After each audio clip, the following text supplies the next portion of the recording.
Alhamdulillahil karimir rahman, 'allamal Qur'an, khalaqal insana 'allamahul bayan. Asyhadu an la ilaha illallah wa asyhadu anna Muhammadar Rasulullah. Allahumma shalli ala Muhammad wa ala ali Muhammad. Subhanaka la ilma lana illa ma 'allamtana innaka antal alimul hakim. Rabbi zidni ilma.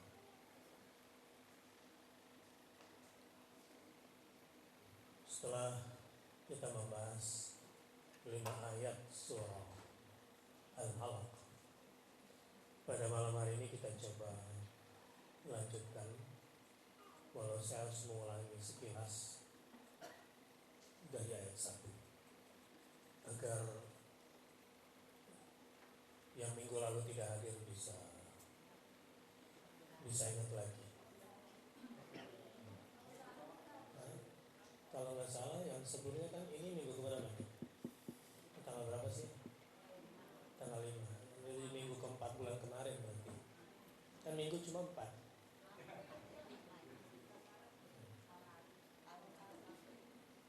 Saya nyebutnya minggu bukan tahun. Jadi kalaupun beda-beda tipis lah.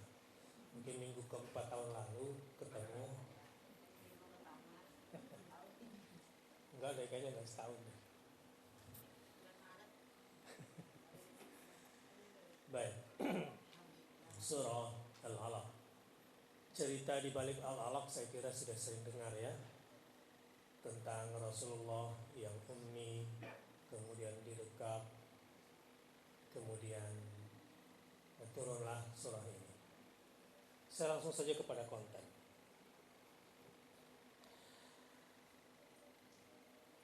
Konten yang pertama di ayat 5 pertama ini sebetulnya inilah resep peradaban dunia yang sudah hancur pada masa itu. Allah tidak menurunkan ayat ekonomi untuk menyembuhkan penyakit peradaban. Allah tidak menurunkan ayat politik, meski Rasulullah membutuhkan kekuasaan untuk dakwahnya. Allah Subhanahu wa ta'ala tidak menurunkan ayat militer, walau sesungguhnya Rasulullah membutuhkan militer untuk dakwahnya. Resep peradaban yang Allah berikan dari ayat 1 sampai 5 adalah kira-kira bab apa ini? Iqra bismi rabbikal ladzi khalaq. Khalaqal insana min 'alaq. Iqra wa rabbukal akram alladzi 'allama bil qalam 'allamal insana ma lam ya'lam. Adalah resep berilmu.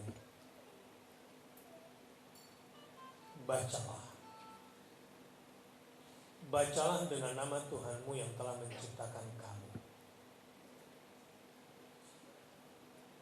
Jadi yang Allah turunkan untuk mengobati penyakit peradaban yang sudah kacau balau dan harus diturunkan Quran sudah mendesak dan diutusnya seorang rasul karena sudah begitu kacaunya dunia. Sekarang kita sebetulnya sedang hidup di zaman memasuki peta huru-hara akhir zaman. Ini sekarang. Apa yang terjadi di Suriah sekarang ini sebetulnya pintu gerbang memasuki huru-hara hari kiamat.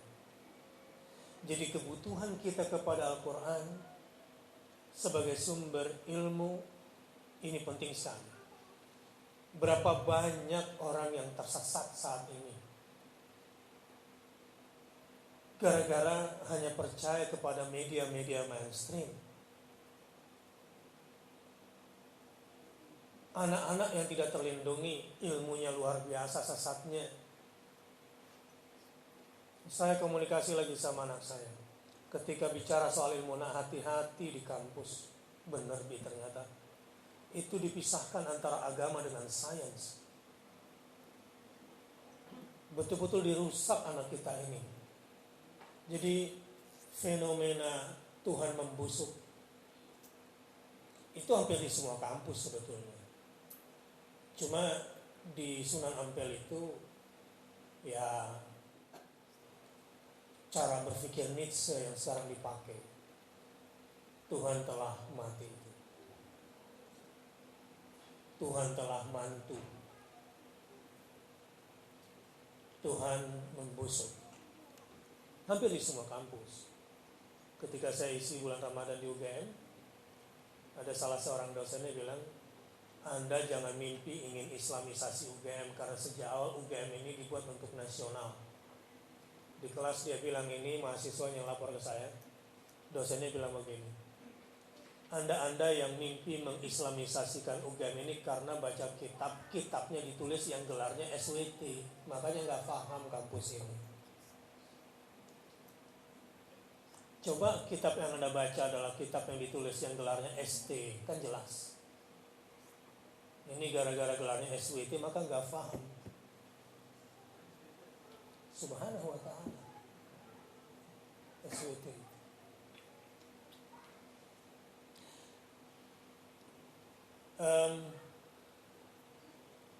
Sempat hang memang ketika anak saya bicara seperti ini, karena itu yang sesungguhnya mereka pelajari. Jadi mereka menuntut ilmu bukan untuk mengenal Tuhannya.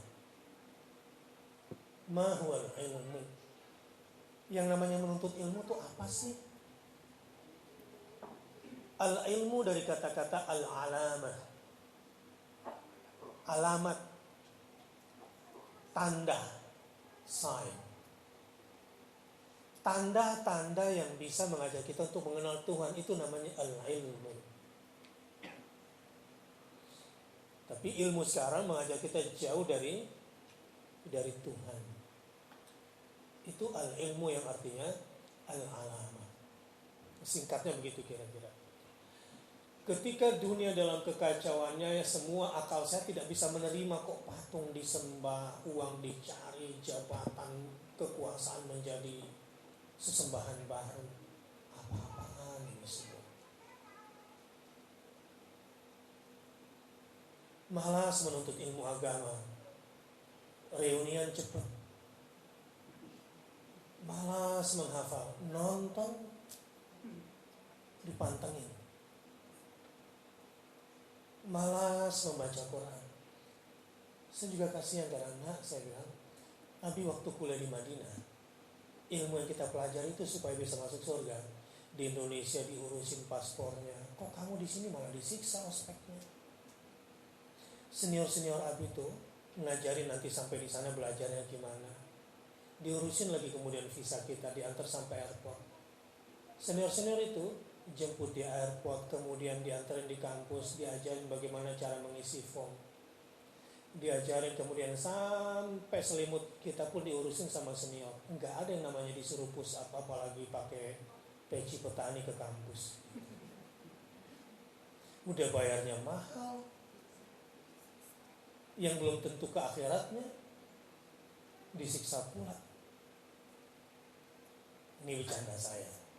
Walaupun setelah itu saya bilang, menuntut ilmu kedokteran di dalam Islam itu salah satu yang wajib. Wajib hukumnya. Setara dengan ilmu faraid. Begitu juga matematik.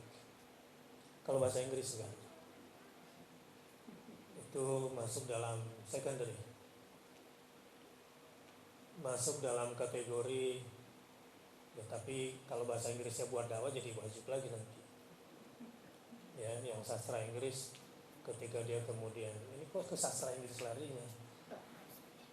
Ini supaya nanti masuk ke wilayah dakwah yang lebih luas lagi. Baik, kembali.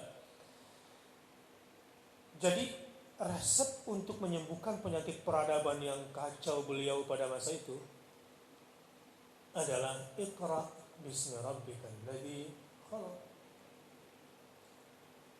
Bacalah dengan nama Tuhanmu yang telah menciptakan kamu. Jadi yang namanya membaca supaya dapat ilmu, target pertamanya berhasil belajar kalau sudah mengenal siapa yang menciptakan kamu, yang menciptakan semesta ini, semuanya. Baru kemudian dispesifikan khalaqal al-insan, awalnya allazi khalaqa kulla syai'in. Awalnya Allah menciptakan segala sesuatu. Jadi kalau belajar, kuliah, menuntut ilmu, tidak sampai kepada pencipta segala sesuatu ini, maka gagal tuh ilmunya. Lebih spesifik lagi nak, setelah itu khalaqal insan. Ilmumu dikatakan sudah sukses belajar kamu menuntut ilmu kalau kamu sudah mengenal siapa pencipta manusia. Dan lebih spesifik lagi, al-insana min 'alaq. Karena kamu sudah sukses menuntut ilmu kalau kamu sudah paham bahwa pencipta segala sesuatu adalah Allah, termasuk manusia, dan bahwa manusia itu diciptakan dari segumpal darah. Nah, ini kita udah bicara mendalam di pertemuan yang lalu, minggu lalu. Di dalam hadis kan disebutkan ada 3 bentuk penciptaan manusia dasarnya kan. Pertama nutfah 40 hari dalam bentuk zigot setelah proses fertilisasi ini. Kemudian dalam bentuk alaqah, segumpal darah yang menempel di rahim. Kemudian yang ketiga dalam bentuk mudghah, segumpal daging. Menariknya di ayat ini yang dibidik manusia bukan sebagai nutfah, bukan pula sebagai mudghah, bukan sebagai proses pembuahan tadi dengan bukan segumpal daging, tapi yang dibidik adalah segumpal darahnya. Ini juga kita sudah bicara mendalam. Disinilah perbedaannya Quranic Science dengan teori evolusi sesat itu. Teori evolusi melihat manusia dari aspek purbakala, itu pun dari sisi tulang belulangnya. Sehingga saya ceritakan kalau nggak salah di pertemuan ini, saya pernah di Mall Kota Casablanca ada stand teori evolusi, berikut replika Darwin. Nah, salah satu standnya ada baliho. Di baliho itu ada monyet masih kecil, monyet remaja, monyet dewasa, monyet bongkok, monyet bisa berdiri, monyet tegak. Nah, satunya ada ruang kosong buat manusia supaya bisa foto di situ.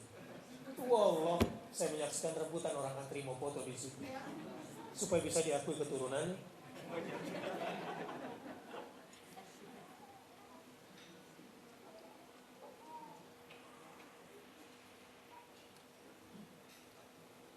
Kita ketawa ya. Tapi sebetulnya sekolahan kita mengajarkan itu. Dan sampai sekarang kurikulum pendidikan nasional 2013 berkarakter. Saya katakan kepada semua guru lab school, saya katakan begini, pendidikan karakter apa yang mau diajarkan sama anak manusia yang sekolah di lab school ini, kalau asal manusianya belum jelas? Keturunan apa kita ini? Kalau sudah jelas asal muasalnya, jelas karakter yang mau ditanamkan. Pendeta aja bilang, kalau memang manusia ini berasal dari kera, hasil teori evolusi kera, mestinya kera udah jadi manusia semua, nggak ada lagi monyet sekarang. Kok masih ada sisa nih blow on kita nih di sini.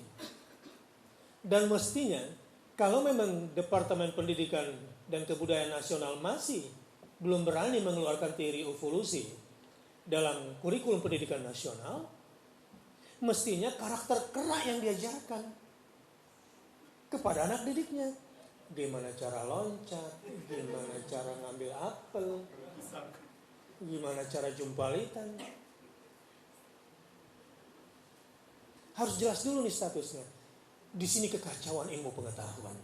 Dan yang sekarang ini PKI, liberalisme, ini lagi semarak-semarak. Believe or not, siap atau tidak siap, seperti kematian yang datang tiba-tiba tanpa rencana. Sebentar lagi, nggak lama lagi, perang dunia ketiga.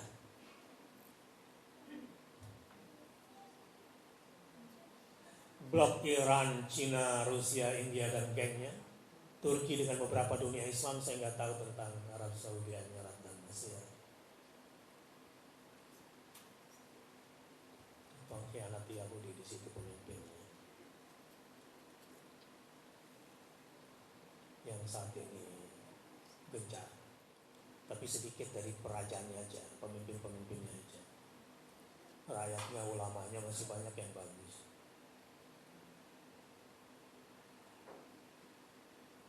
kemungkinan akan terjadi blok baru di dunia ini dan terjadi pertarungan. Pertanyaannya, jamaah Samara mau ikut blok yang mana? Gak ada lagi NATO, gak ada lagi fakta Warsawa. Kalau saya langsung bergabung dengan jaringan para ulama, langsung saya masuk ke wilayah itu. Setelah pertemuan Istanbul kemarin, kita punya statement. Para ulama tidak boleh tunduk pada kekuatan politik manapun. Para ulama tidak boleh tunduk pada kekuatan penguasa manapun. Ulama hanya boleh tunduk pada satu kekuatan argumentasi, dalil, ilmi, syar'i. Di dunia kita membuat sebuah link dan membuat teritorialnya sendiri, nation without border. Itu kira-kira sebuah tatanan dunia baru yang harus kita juga bentuk tanpa batas-batas teritorial. Pertarungan sudah dimulai. Ada apa sih? Ada yang, oh gitu ya. Ada yang kita yang akan menentukan peristiwa. Mau yang mana kira-kira? Ambil posisi yang mana? Bergabunglah dengan para ulama. Saya sendiri juga terus ikut workshop kemarin bersama para ulama Palestina di luar, bersama ulama sedunia di Istanbul. Setelah itu pertemuan ulama tingkat dunia untuk mencari kejernihan agar tidak salah dalam bersikap dan berkomunikasi dengan semua yang bergerak di lapangan. Nah, di sini kelihatan yang urusannya dunia, ada yang masih galau sama urusan percintaan. Yang ini udah sampai ke akhir zaman, yang ini masih aja. Besok makan apa? Semuanya harus dijalani. Caranya menjalani, Iqra bismi rabbikal ladzi khalaq, khalaqal insana min 'alaq. Itu Iqra yang pertama. Bacalah dengan nama Tuhanmu, Tuhanmu yang telah menciptakan segala sesuatu. Tuhanmu juga yang menciptakan kamu dan menciptakan kamu dari segumpal darah. Karena darah menyimpan data keseluruhan tubuh manusia secara anatomi biologisnya. Maka disebutlah sisi darah. Enggak kayak Einstein, mungkin ngambil dari sperma kali ngambil dengan manusia itu. Sementara Quran melihat manusia dari sisi darah. Kalau kita sudah bisa menuntut ilmu dan bisa menemukan bahwa pencipta segala sesuatu, pemelihara segala sesuatu adalah Allah Subhanahu wa taala dan segala sesuatu tunduk pada aturan Allah, lalu kita menemukan diri kita, who am I? Ini cara belajar yang benar nih ya. Jangan kayak yang di sono Tuhan membusuk. Kesalahan metodenya, dia itu ingin mengetahui segala sesuatu dimulai dari mempertanyakan Tuhan. Salah. La yus'al amma yaf'al wa hum yus'alun. Metodenya Allah udah ajarkan dalam Al-Quran. Kalau ingin mengenal Allah, jangan mempertanyakan perbuatan Allah, tapi pertanyakan kenapa kamu diperlakukan seperti itu oleh Allah. Jadi bertanya lewat alam ini. Jadi makna lain daripada al-ilmu, oleh ulama disebutkan artinya juga al-ayah. Ayat, apa artinya ayat? Tanda-tanda. Dan biasanya kata-kata al-ayah merujuk kepada Al-Quran. Walaupun ada juga al-ayat kauniyah, tetapi ilmu yang bisa membuat kamu mengerti siapa Tuhanmu, siapa pencipta alam semesta, siapa pencipta manusia dari segumpal darah. Metodologinya yang benar adalah tanyakan dirimu. Jadi bermula dari dirimu. Jadi kalau kamu mau tahu dan alam raya ini bagaimana jalannya, darah manusia, alam raya manusia, darah. Itu hierarkinya.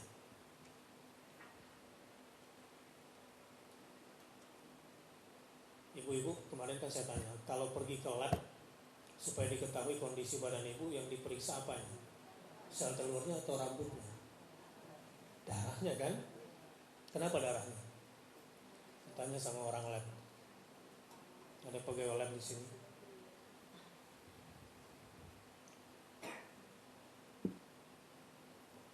Iqra yang kedua. pada level ini, pada level Iqra yang pertama, jadi saya sedang tidak bicara kursus Iqra, kan ada Iqra 1, Iqra 2 sampai Iqra 6. Ini sebuah cara pandang dari tadabbur saya. Iqra yang kedua adalah Iqra wa rabbukal akram. Setelah kamu mengenal siapa pencipta alam raya, pencipta manusia, manusia dari segumpal darah, sekarang Iqra wa rabbukal akram. Sekarang baca lagi dengan nama Tuhanmu yang telah memuliakanmu atau yang maha mulia. Iqra wa rabbukal akram. Kalau kita lihat terjemahannya di sini ayat 3.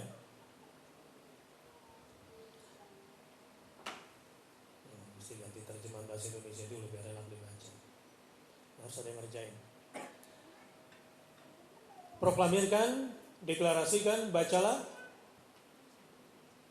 bahwa Tuhanmu lah yang maha mulia.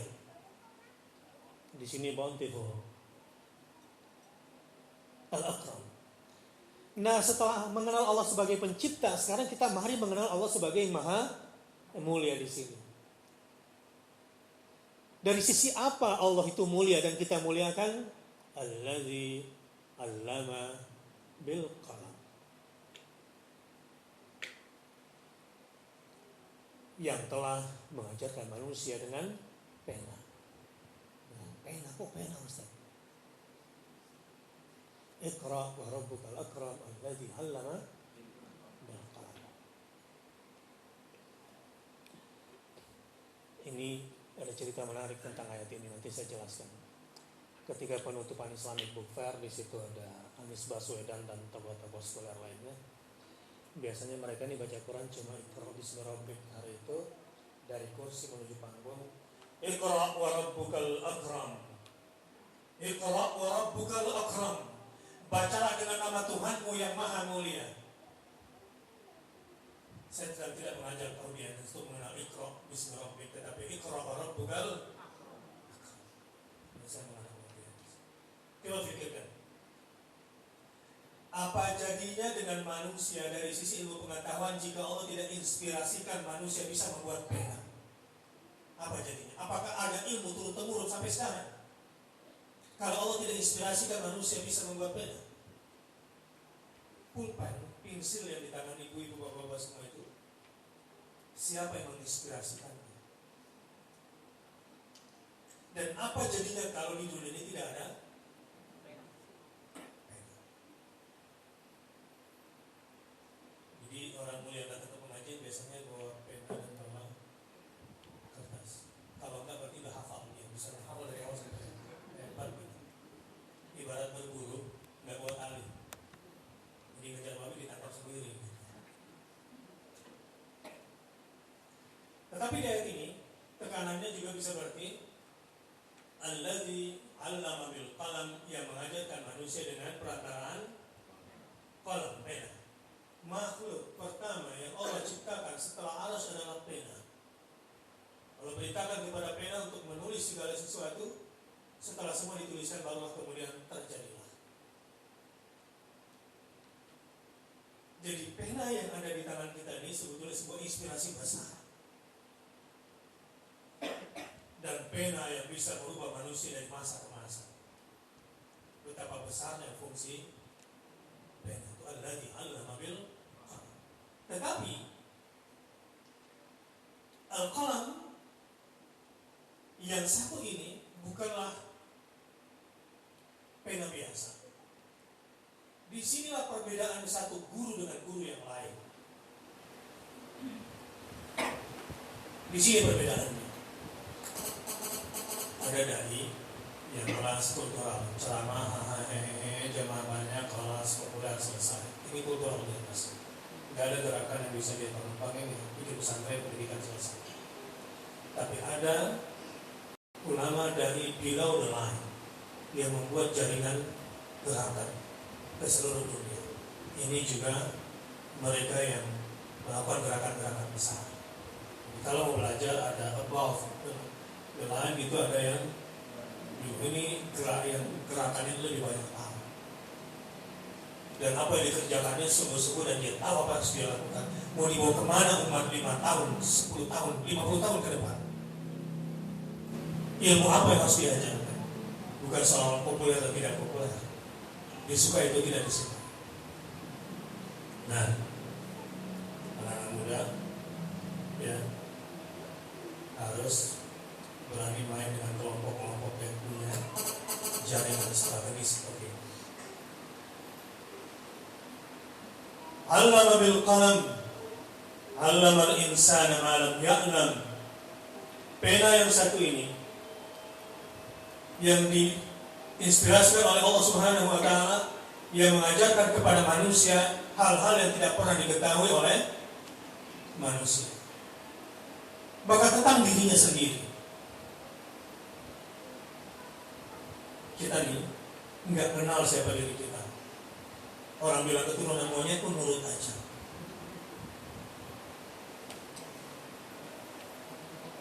Kita baru mengenal siapa diri kita kalau kita sudah belajar dari Iqra wa rabbukal akram alladzi 'allama bil qalam 'allama al-insana ma lam ya'lam. Bacalah dengan nama Tuhanmu yang maha mulia, yang mengajarkan manusia dengan perantaraan pena. Dan dengan perantaraan pena itu Allah mengajarkan kepada manusia hal-hal yang tidak pernah diketahui oleh manusia. Ini ilmu Iqra yang kedua. Iqra yang pertama mengenal Allah sebagai pencipta manusia dari segumpal. Iqra yang kedua, bacalah sampai pada tingkatan kamu mengenal Allah yang maha mulia karena mengajarkan manusia dengan perantaraan pena, yang mengajarkan kepada manusia hal-hal yang tidak pernah diketahuinya. Jadi jamaah harus sampai pada level kedua nih kalau Iqra. Dan Anda baru tercerdaskan kalau membaca Al-Quran, mempelajari Al-Quran. Nih kalian kuliah di mana? Fakultas apa saja? Kalau kalian masuk fakultas teknik, fakultas psikologi, fakultas ini dan fakultas itu, lalu tidak menjadikan Al-Quran sebagai basis ilmu, percaya lo cuma jadi alumni universitas itu sama kayak alumni yang lain. Enggak ada diferensiasi, enggak ada lompatan-lompatan besar. Saya bilang sama anak saya juga begitu, nah, kalau kamu cuma baca buku itu doang di FKUI, nanti lulusannya ya paling nggak lebih dari ini ya. Kayaknya aku profesor lagi gitu-gitu juga. Tapi kamu tidak akan melakukan hal-hal besar di dalam hidupmu. Tidak ada diferensiasi, tidak ada kreativitas baru yang besar dengan ilmu kedokteranmu, dengan ilmu teknikmu, dengan ilmu psikologimu, dengan ilmu manajemenmu untuk memberikan pencerahan kepada manusia. Karena ada banyak hal yang tidak diketahui oleh manusia dan itu ada di dalam Al-Quran. Kalau itu yang kau pelajari, itu yang kau ajarkan, maka kamu akan mengajarkan kepada manusia hal-hal yang tidak pernah mereka ketahui sebelumnya. Karenanya anak-anak muda sekalian dan ibu-ibu, bapak-bapak semua harus menjadikan Al-Quran sebagai main dan selain Al-Quran sebagai side, supaya anak-anak kita dan kita semua mendapatkan hal-hal yang tidak pernah diketahui orang. Saya mau kasih contoh di mana kesesatan ilmu barat, ya. Lihat nih, barat itu menyetarakan antara agama, ilmu pengetahuan, filsafat, dan seni. Ini agama ini sejajar. Masalahnya dia bilang dari 4 ini, agama, sains, filsafat, dan seni, cuma satu yang bukan karya akal manusia. Apa itu? Agama. Karena agama bukanlah hasil karya pikiran manusia, maka agama tidak boleh masuk kampus. Tidak boleh. Karena itu bukan ilmu.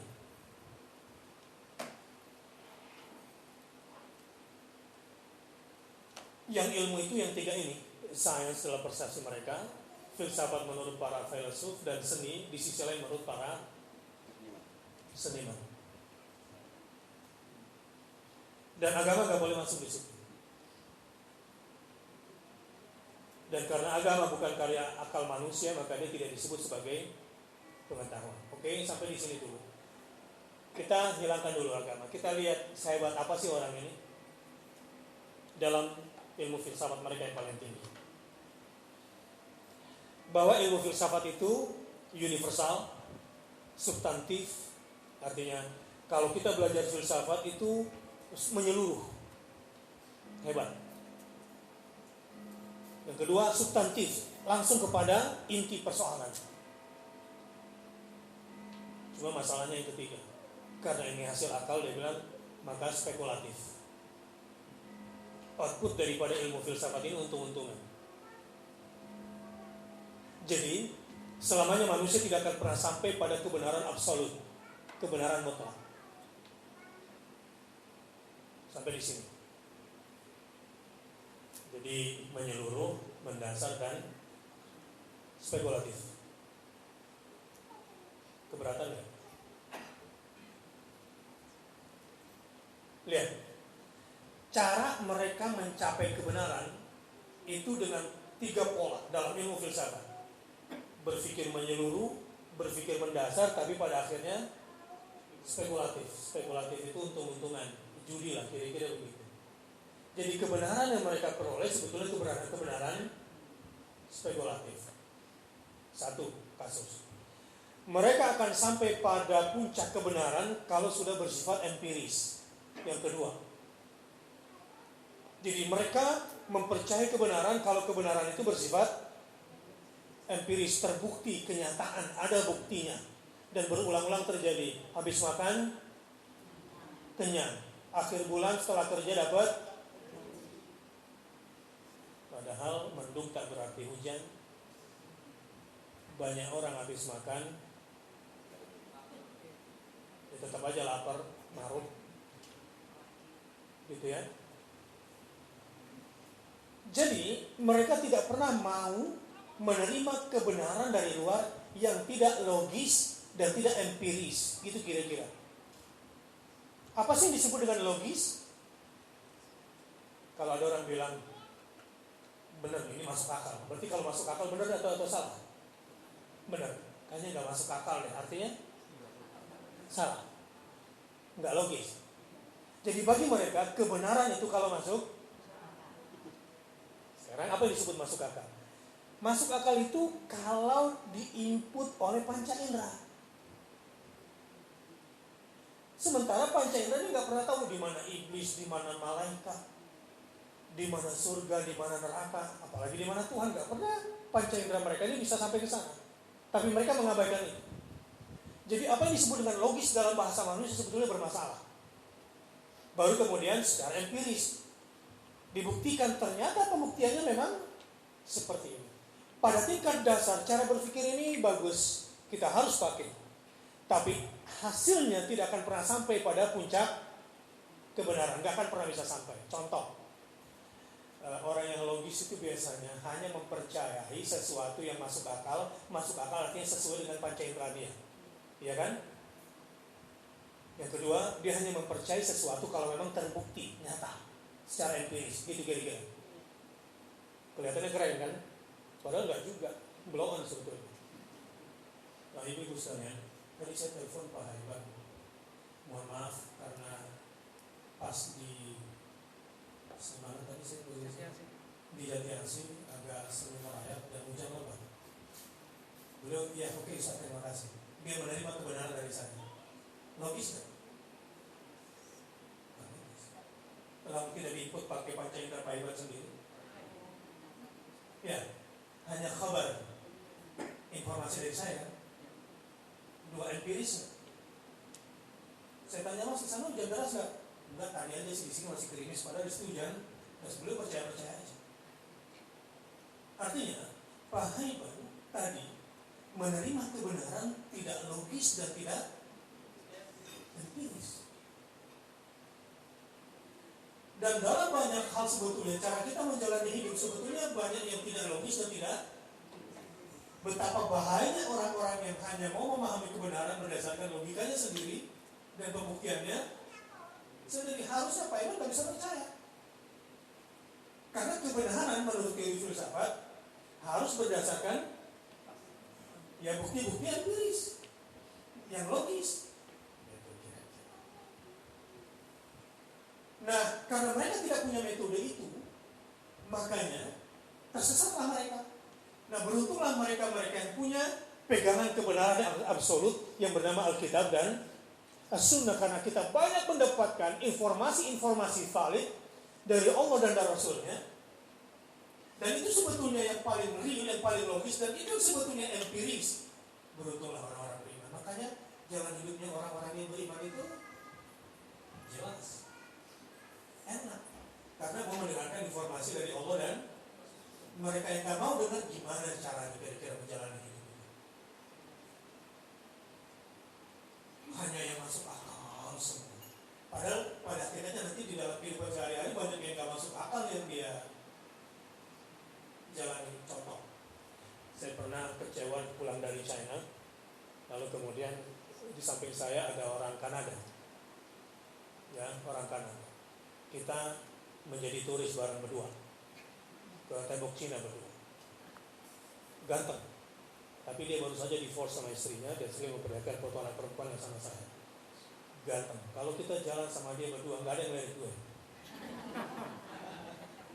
Ini fakta nih.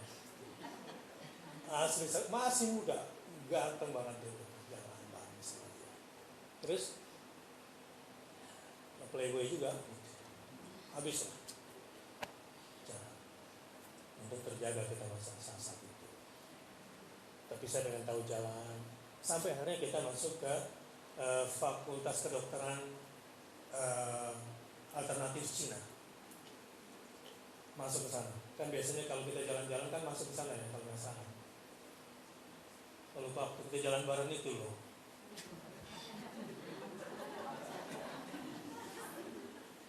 Dimasukkan lagi ketika di dalam ruangan itu, jadi masuk ke kampus itu, wah, banyak sekali pengobatan Cina masa lalu. Dia mulai ular kobra, hewan ini, hewan itu, teori-teori akupunktur dan semuanya kita diperkenalkan. Sampai akhirnya kita dimasukkan ke dalam satu ruangan untuk ngecek kesehatan diri. Pegangan satu sama lain, yang paling ujung megang strum listrik, sehingga kita semua kesetrum. Yang di akhir pegang bantalan apa gitu, gitu kita semua. Sampai akhirnya sudah selesai, kita dipaksa suruh beli obat. Obat ini, obat itu, obat ini, obat itu. Waduh, saya bilang, saya nggak bawa duit saya ketinggalan di hotel, pakai kredit card aja. Terus saya bilang, kredit card udah mati semua. Minjem aja sama temennya, sampai segitunya. Itu betul-betul pemaksaannya luar biasa. Saya bilang, malu, saya nggak kenal sama teman saya, masa mau ngutang gimana bayarnya? Tahu nggak? Guide-nya yang nawarin mau pinjam duit banyak. Demi Allah sampai segitu. Wah, saya bilang ini udah jerat ala Cina ini. Ya, jadi kalau nanti diajarin jadi sales seperti itu janganlah. Ya, sales asuransi misalnya, atau apa gitu. Jangan maksud salah satu kredit, nggak usah lah pakai teori misalnya jaring laba-laba begitu tuh nggak bagus. Apa terjadi? Ini si teman yang tadinya sepanjang perjalanan sangat rasional, si Kanadian ini, belilah setumpuk obat itu. Lalu saya tanya, demi Allah saya tanya, itu kan di botol-botol ini nggak ada tuh ingredientnya. Kalaupun ada bahasa Cina, lo paham nggak? Enggak. Katanya lo orang rasional. Kenapa lo beli ini semua dan lo nggak tahu ingredientnya apa, fungsinya apa, secara empiris lo nggak pernah buktiin? Kenapa lo telan juga itu obat? Lihat, tapi kan kita juga begitu kan minum obat.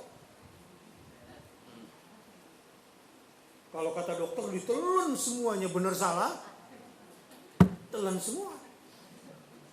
Antibiotik pun diembat habis itu.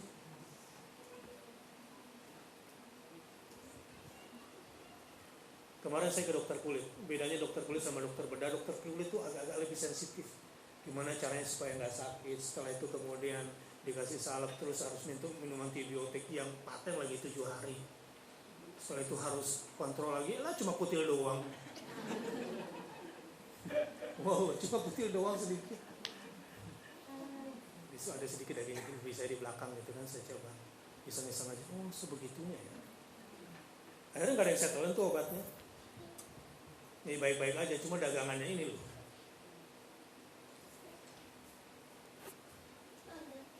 Ini ya. Andai kan ini uang, ya, saya campur-campur sama kotoran kucing. 100.000. Beneran aja deh. Ini saya ucap-ucap sama kotoran kucing. Lempar di sini. Sama satu Quran kita siapin. Mana yang jadi rebutan?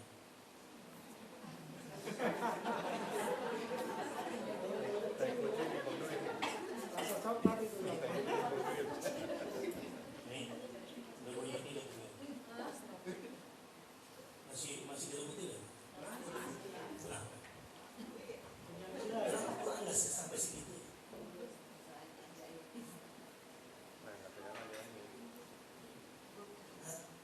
Karena ilmu empiris. Nyata buktinya kalau duit bisa langsung menyamai kalau Quran. Kalau lu mau menang, Ustaz aja lo ambil Quran, gue ambil duit.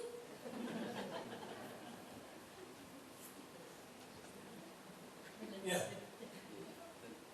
udah gue kasih tai kucing pun nggak apa-apa, gue cuci. Gue bersih di tempat sampah, gue cari deh. Saking apanya?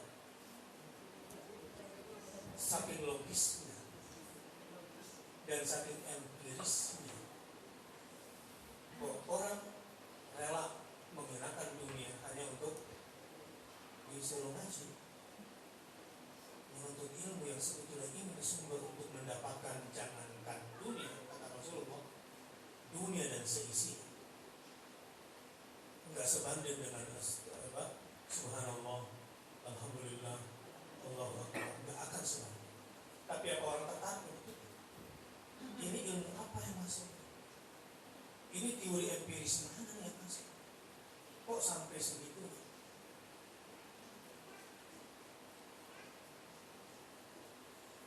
Ya pasal sampai lagi takut jadi rebutan. Kalau udah campur tai kucing, bahaya. Ini bahayanya ilmu, karenanya coba pahami terus. Iqra bismi rabbikal ladzi khalaq. Beruntunglah orang-orang yang selalu berada di jalan Allah, mengajak manusia kepada Allah. Beruntunglah mereka yang mengenal Tuhannya. Kalau ada di antara Anda yang hatinya lagi gundah, dadanya sempit, pikirannya terpecah, kumpulkan hanya dengan mengingat Allah. Kumpulkan pikiranmu, kumpulkan hatimu, dan fokuskan Allah yang telah menciptakan saya. Allah sudah janji di dalam Al-Quran, di balik setiap kesulitan harus akhirnya adalah kemudahan. Pasti orang-orang seperti ini senantiasa tegar. Tidak ada pekerjaan yang paling mulia kecuali mengajak manusia kepada Allah. Ad-da'wah ilallah. Nggak ada yang lebih mulia dari itu. Nggak ada yang lebih mulia dari itu. Mengajak manusia kepada Allah Subhanahu wa ta'ala. Baik, lanjut.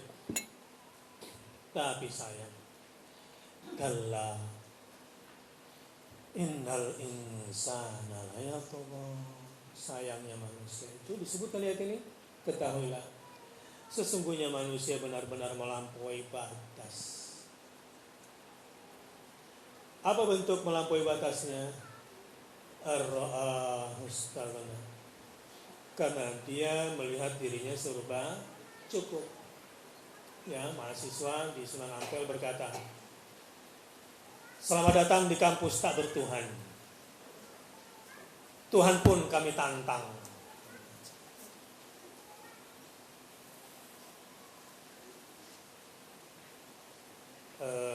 Memang banyak masalah dari cara beragama kita memang.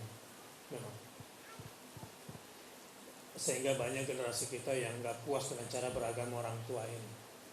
Nah, ini wajar sekali. Contohnya misalnya, kalau agama tidak kacau, maka sebetulnya yang butuh agama itu orang Indonesia karena masih kacau. Singapura nggak perlu deh, kayaknya udah teratur. Swiss perlu agama nggak? Nggak perlu lah. Hidup gue bebas, bahagia, ekonomi gue cukup. hidup gue teratur. Orang Jepang butuh agama lo nggak? Enggak. Kalau agama artinya tidak kacau. Ya, secara umum mereka yang menjadikan materi sebagai ukuran nggak butuh agama. Lo gimana gue mau beragama kayak lo, gaya hidup lo kayak begini? Mau tahu masjid di mana? Udah mulai bau pesing nggak sekarang? Semakin tajam berarti semakin dekat masjid. Di mana tempat paling tidak aman buat sendal? Gimana gaya hidup orang Islam? Ini masalah. Cara beragama kita ini masalah. Apalagi kalau umat disuruh kembali ke agama, pasti umat tanya, Ustaz, ulama yang mana yang harus saya ikuti? Gitu kan pertanyaannya. Gaza itu bisa menang, beda sama di Suriah. Karena mereka mendengarkan ulama dan ulamanya hidup bersama para mujahidin di dalam. Di Suriah terlambat, nggak hadir. Di Indonesia dikacaukan, makanya tolong bantu saya secepatnya. Setelah tabung infak ini berdiri dan kita punya modal, saya harus membangun pusdiklat ulama. Saya lagi cari tanah dan bangunannya mudah-mudahan berdiri sebelum mati. Akhir bulan ini setelah kemarin coba konsolidasi dengan intelektual dan ulama muda se-Malang Raya, nanti se-Jawa Timur, pertemuan nasional, terus saya akan buka seluruh Indonesia. Agar kembali lahir ulama-ulama muda yang memiliki integritas, ketertundukannya bukan pada kekuatan politik manapun, bukan pada penguasa negara manapun, ketertundukannya hanya kepada kekuatan argumentasi, dalil, ilmiah, syar'i. Iqra bismi rabbikal ladzi khalaqal insana min 'alaq. Itu contoh tuh orang Yogyakarta di Ponorogo. Itu contoh orang Purwokerto, Jenderal Sudirman. Benar? Contoh itu area-area Surabaya, Bung Tomo. Dengan pekik Allahu Akbar Indonesia bisa merdeka dengan ruh seperti itu. Kalau nggak ada orang-orang seperti orang Jogja, orang Surabaya, orang Purwokerto itu, nggak ada orang seperti Sultan Hasanuddin, nggak ada orang seperti di Aceh siapa? Banyak di Aceh, yang perempuan dan laki-laki. Sumatera Barat, nggak ada orang-orang seperti itu di setiap pulau. Tapi perlu diketahui, biasanya cuma segelintir orang yang punya keberanian seperti itu. Selebihnya pencilat, dan selebihnya udahlah, yang penting aman, yang penting damai, yang penting bersatu, walaupun dijajah. Gawat kalau kayak begitu. Bantu, setelah pusdiklat ini berdiri, baru mungkin langkah selanjutnya universitas khusus untuk melahirkan para ulama. Karena di Indonesia ini lagi kacau sistem sosialnya. Padahal al-ulama warasatul anbiya. Para ulama itu adalah pewaris para. Tapi di pertemuan ulama internasional kemarin, apa kata Yusuf Qaradawi? Kita ini para ulama hidup dalam kemiskinan di tengah umat yang kaya raya. Apa kata mujahidin Gaza? Arab, kamu kasih sedikit saja dari hartamu dan kami gunakan untuk berjihad di Gaza, kalian akan aman dari gangguan Israel. Berikan kami secul dari harta kalian. Karena kalian sudah melihat, hanya dengan $3,5 juta per bulan, kami bisa bikin roket dari ukuran 10 kilo, dari 80 kilo sampai 160 kilo, 180 kilo kita bisa buat. Bahkan sampai drone kita buat. Lu yang punya miliaran bisa bikin apa? Dan berani gak ngelawan penjajah? Lu baru ketemu Amerika aja takut, apalagi sama Israel. Gue langsung berhadapan-hadapan sama Israel. Kasih secul dari hartamu, ku hajar Israel, dan kalian akan aman di dunia. Takut. Lebih rakyat umat lebih milih hidup kaya sendiri, yang penting udah sholat, udah ngaji, gitu ya, masuk surga, insya Allah, mudah-mudahan. Saya doakan mudah-mudahan masuk.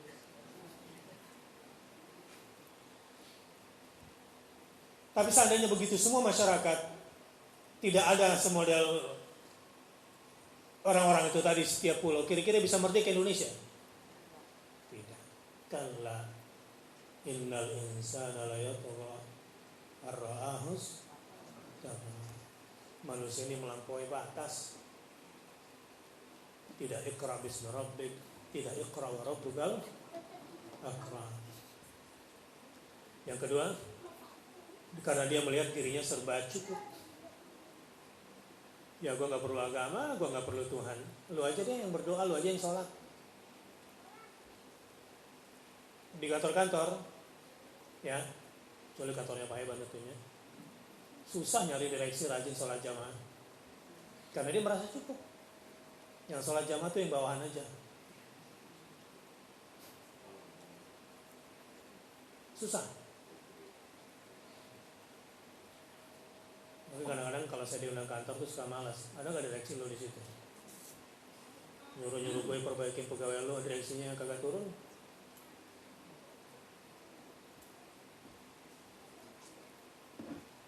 Satu hari di Excel, gitu kan? Mana bisa perusahaan bisa maju kalau direksinya nggak pada sholat? Ada handicap di situ. Sebelum deketin di muka gue sini, deketin. Setelah itu izinkan disampaikan ke direksi.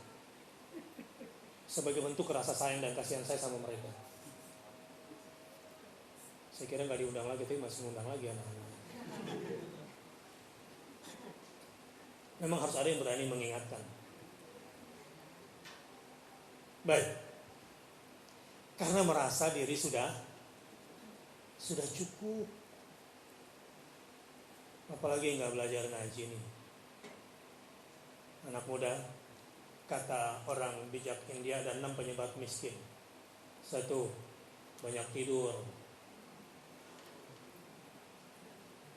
2, terlalu santai. Dengerin ya. Salah satu dari 6 ada pada dirimu, selamat datang di dunia kemiskinanmu. 3, pemarah, nggak jelas marahnya di mana. 4, pemalas. 5, bisa lupa yang kelima ini. Nah bukan, ini ngalahin dia. Dan yang terakhir, sering menunda-nunda.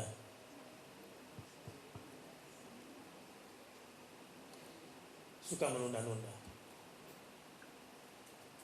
Nah, orang-orang yang merasa butuh kepada Allah tidak akan pernah luput di setiap kegiatannya, selalu mengharapkan ridhonya Allah. Orang-orang yang tidak merasa butuh kepada Allah, habis sholat tuh kayak nggak butuh sama Tuhan kan? Assalamualaikum warahmatullahi wabarakatuh. Assalamualaikum warahmatullahi wabarakatuh. Selesai semua.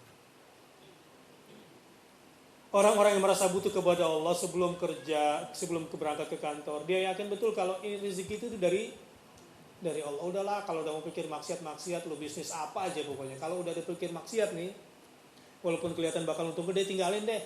Itu bakal bikin susah lo. Saya ulangi ya.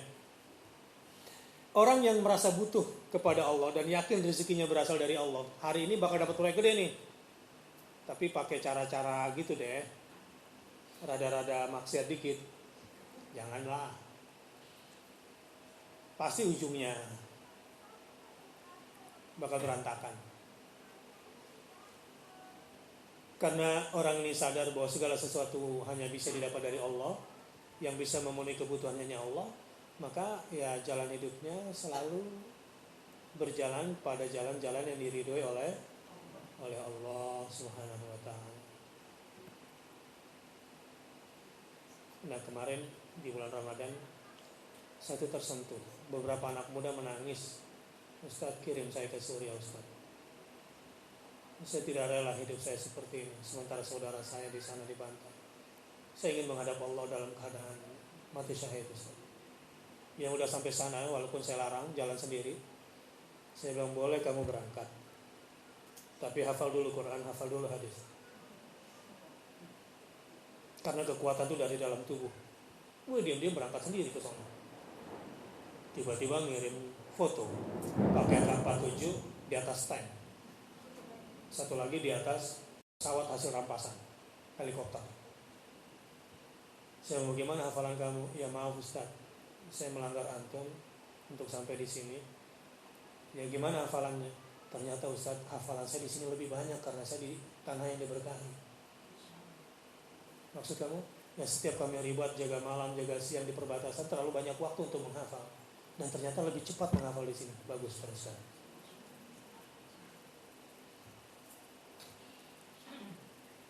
Dan ibunya pun mengizinkan begitu. Ada orang-orang yang senantiasa berpihak pada kebenaran. Ya, tadi kalau di WhatsApp-nya Bu Nin itu beredar juga. Jadi ibu tuh seperti ibunya siapa? Ibunya Imam Syafi'i. Seperti ibunya Imam Ahmad Ibnu Hanbal. Setiap subuh dia gendong anaknya pergi ke masjid supaya sholat subuh. Dia gendong anaknya. Karena saking tamaknya agar anaknya satu saat menjadi orang besar.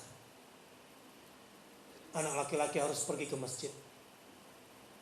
Karena cuma tinggal dia sendirian, tidak ada ayah, maka dialah yang paling bertanggung jawab. Dia gendong anaknya sholat subuh ke masjid.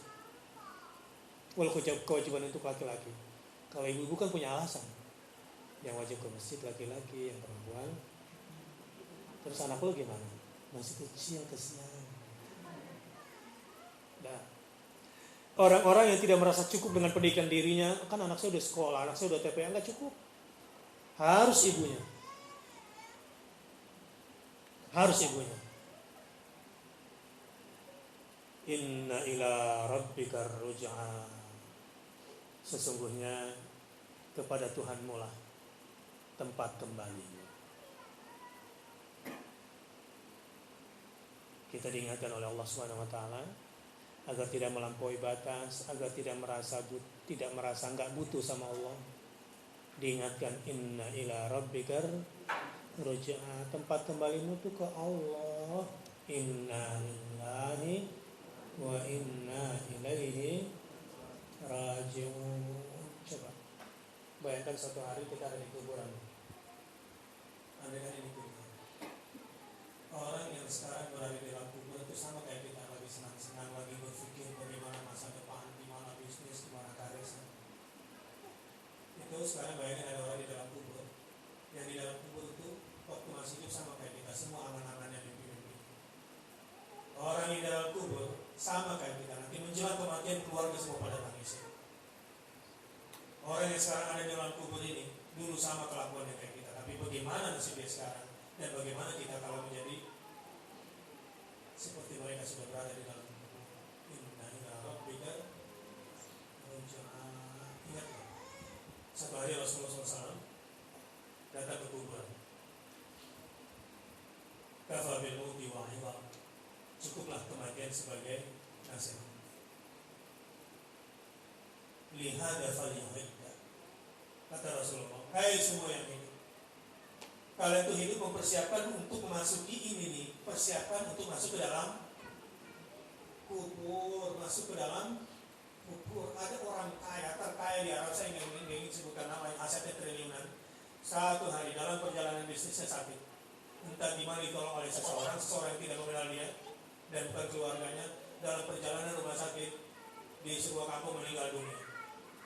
Dan untuk mengkafani orang kaya triliuner ini, dikumpulkan dana dari orang miskin agar dapat kain kafan buat mengkafani orang ini. Bahkan hartanya pun tidak berguna buat beli kain kafan. Gimana dia menghadapi? Inna ila rabbika. Ingat kepada Tuhanmu nanti kamu kembali. Ada yang belum punya mobil di sini, kemudian tiba-tiba mati, Tuhan gak marah. Tuhan maaf ya, aku gak sempat punya mobil. Tuhan gak marah. Ada yang belum punya rumah bagus,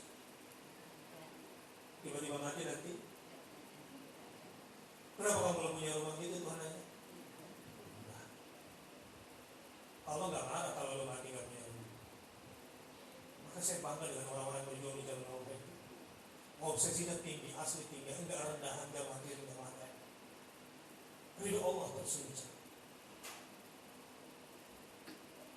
Melihat anak-anak muda seperti itu, Allah, kok bisa dia melintasi batas-batas materi itu? Bisa melawan logika materialismenya sendiri. Bisa mengerti bagaimana cara puas yang sesungguhnya. Lo mati, enggak punya deposito, enggak punya tabungan, Allah marah.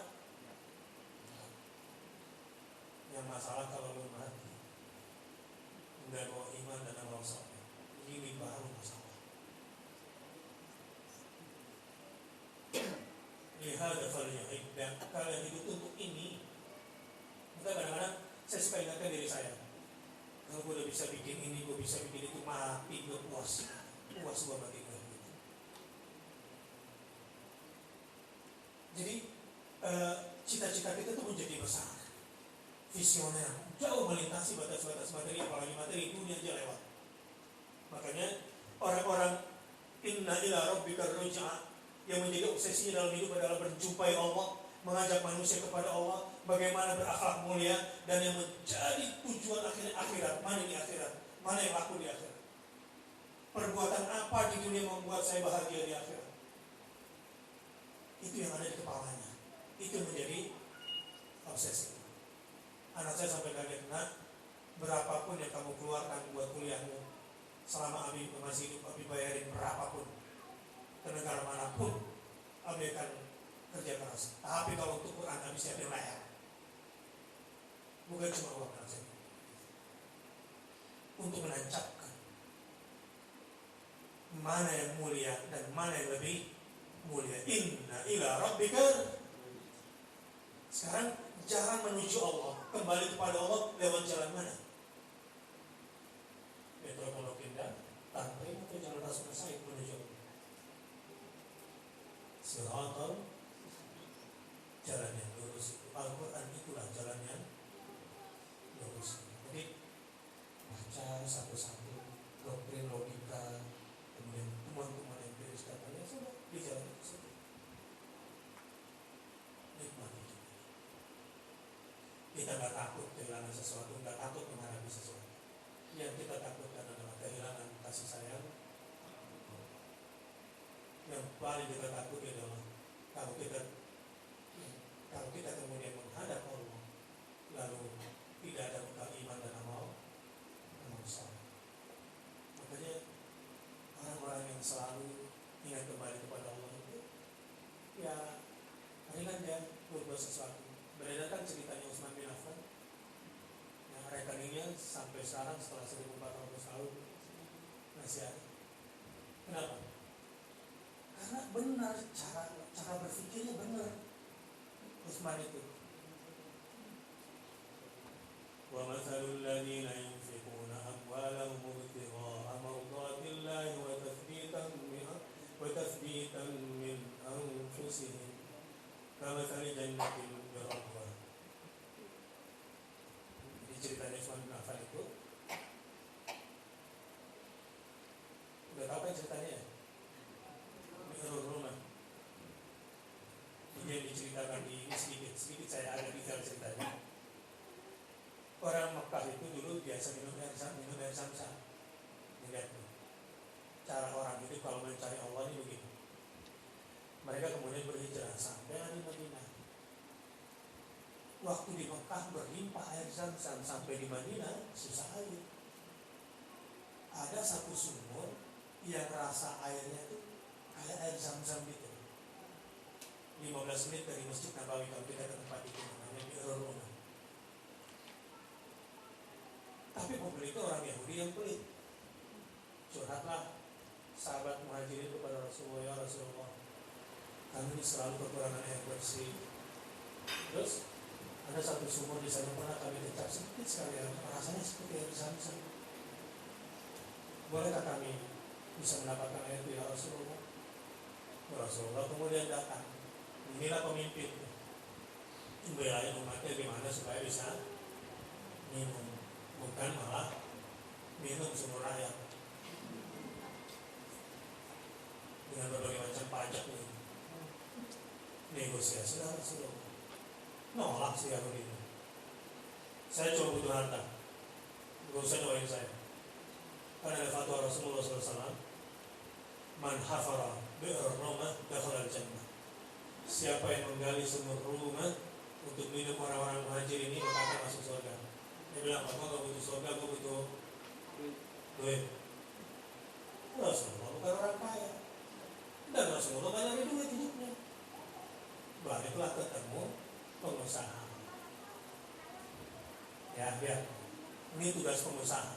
bagi tugas nih. Jangan nyuruh gue berbisnis lagi. Kita bagi tugas. Pengusaha didatangi. Usman bin Affan. Usman, ada semua di situ. Kayaknya harus dibeli. Siap Rasulullah. Enggak nunggu. Karena dia tahu ini proyek. Ilmu bisnisnya benar dia. Kalau pengusaha yang sadar inna ila rabbika ruj'an dapat proyek kayak begini, langsung ini proyeknya nih gitu. Dan ada satu anak muda saya lihat luar biasa, begitu cara berpikirnya. Asetnya masih muda luar biasa. Dia senangnya tuh jalan dengan tokoh-tokoh ulama yang di akar bumi untuk membangkitkan umat, dia dampingi betul. Termasuk ke saya juga. Usianya jauh lebih muda dari saya, tapi asetnya luar biasa. Cara berpikirnya lebih gede daripada pengusaha besar. Allahu Akbar. Saya nggak mau sebut sama, tapi saya doakan dia. Saya bangga sama dia. Masih muda, tapi cara berpikirnya lebih gede dari pengusaha besar. Saya pernah diajak ke rumahnya, ke masjidnya. Untuk BMT dekat rumahnya aja dimodalin 2 miliar. Karena dia ingin bermanfaat bagi orang lain. Awalnya saya tahu asetnya kecil, tapi sekarang luar biasa. Lagi bikin fiber optik lagi. Jakarta Bandung udah dia cover. Terus invest.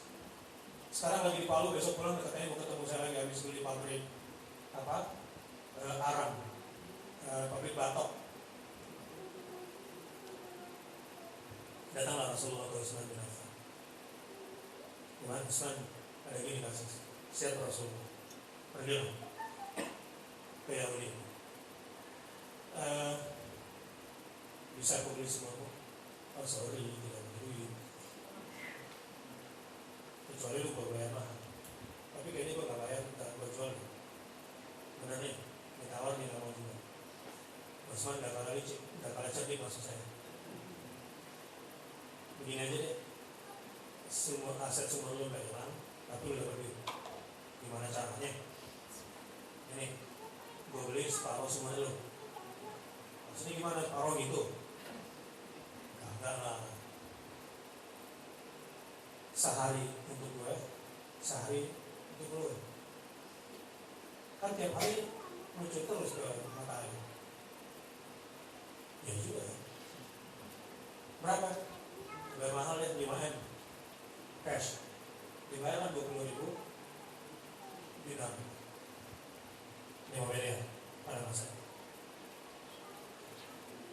Sehari muhajirin minum, banyak dong yang minum. Sehari giliran dia kagak pakai juga. Sehari mukmin minum, sehari dia pakai dikit, dan cuma sendirian. Tiap hari kayak gitu dia tekor juga udah kalau kayak gini. Untungan dia deh.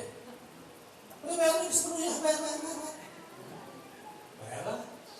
20.000 lagi. Dalam riwayat yang lain ada berbeda angkanya, tapi nggak boleh diganti. Dibayar mahal itu.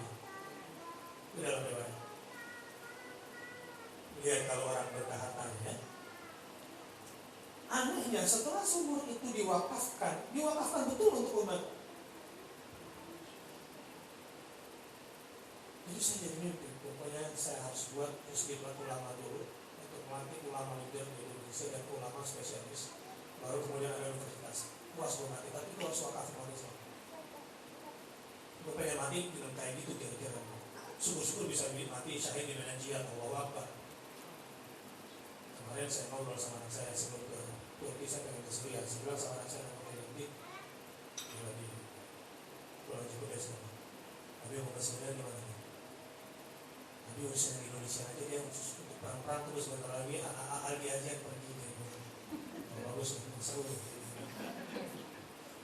Suka gue kalau anak pakai bandel kayak begini. Baik. Dan basah becek, bener-bener tunggulah kumpul di sekitar situ. Ya dibayar lagi tanahnya oleh Usman. Jadilah kebun kurma. Turun-temurun dinikmati oleh orang semadinah, bebas. Sampai pada zaman Turki Ottoman ada pembenahan administrasi. dibuatlah account atas nama Utsman bin Affan. Aturan mainnya 50% untuk fakir miskin dan yatim, 50% disimpan sebagai tabungan. Sekarang udah bikin properti, income per tahunnya cuma 150 miliar per tahun. Itu belum kebunnya ya, belum sumurnya lagi. Ini baru side dari bisnis, dan masih ada bisnis yang lain. Ini baru satu, karena itu tercatat di stok Saudi Arabia. Orangnya udah mati 1400 tahun yang lalu, akunnya. Kenapa? Gaya hidup Utsman itu loh, yang berbisnisnya sama Allah sehingga kemudian hartanya gak pernah kurang. Saya katakan tadi, gue suka baru dapat anak muda kayak gitu. Masih terlalu muda, jauh di bawah saya, tapi asetnya, tapi saya lebih suka lagi cara berpikir besarnya. Lebih besar daripada pengusaha besar. Untuk dakwah Ustaz, pokoknya membuat aja Ustaz. Bisnis apa, spesialis ini apa aja Ustaz? Yang bisa yang modern Ustaz. Selama itu untuk dakwah. Dan dia tidak cuma satu kelompok. Kelompok manapun di Indonesia ini, kelompok Islam yang greget sama agama, dia tempel. Oh, ini masih muda. Penampilannya biasa aja. Nah, kan masjid di tanahnya baru ini modalnya 2 miliar untuk BNP. Biasanya kan gocap juga cukup. Ya. Gocap udah gede. Baik. Apa yang terjadi dengan Utsman bin Affan? Karena hidupnya tidak merasa cukup kecuali bersama Allah. Sampai satu hari Rasulullah dalam perang Tabuk, dalam Jaisul Usra, Umar menafkahkan 50% seluruh asetnya karena ingin mengalahkan Abu Bakar. Ternyata Abu Bakar menyerahkan seluruh asetnya. Rasul tanya, Abu Bakar, kamu sisakan apa untuk anak istri? Ya Rasulullah. Masih juga dipertanyakan, iya, apa yang kau sisakan untuk anak istri? Ya Rasulullah. Allah dan Rasulnya itu titipkan untuk keluarga. Mana yang lebih besar daripada itu? Itu orang yang percaya dan butuh kepada Allah. Tapi coba sebagian besar orang tua takut. Ini kalau ada orang kaya di sini, yang namanya lu kerja habis-habisan. Ini mohon maaf ibu yang tersinggung dengan omongan saya. Berapapun aset yang kau miliki untuk empanin keluarga, sampai kayak garmin laut, nggak akan pernah puas sebenarnya. Sampai lu mati pun kurang terus. Ini mohon maaf nggak bermaksud. Karena lifestyle terus, nah, kebutuhan juga terus. Sebaliknya jika kita ajak keluarga untuk senantiasa berinfak di jalan Allah, itu akan dipuaskan keluarga itu oleh Allah Subhanahu wa ta'ala, akan dicukupkan keluarga. Enggak banyak nuntut.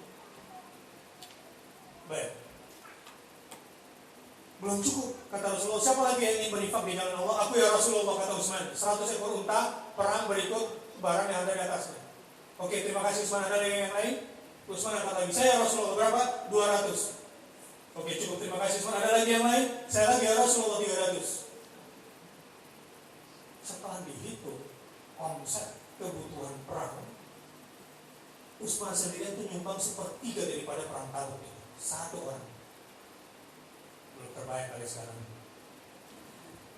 Bayangin gini, Amerika sekali nyumbang Israel untuk perang 51 hari kemarin cuma 25 miliar dolar. Berapa 25 miliar dolar tahun rupiah kan? Ya, 250 triliun. Ya, 2.500 triliun.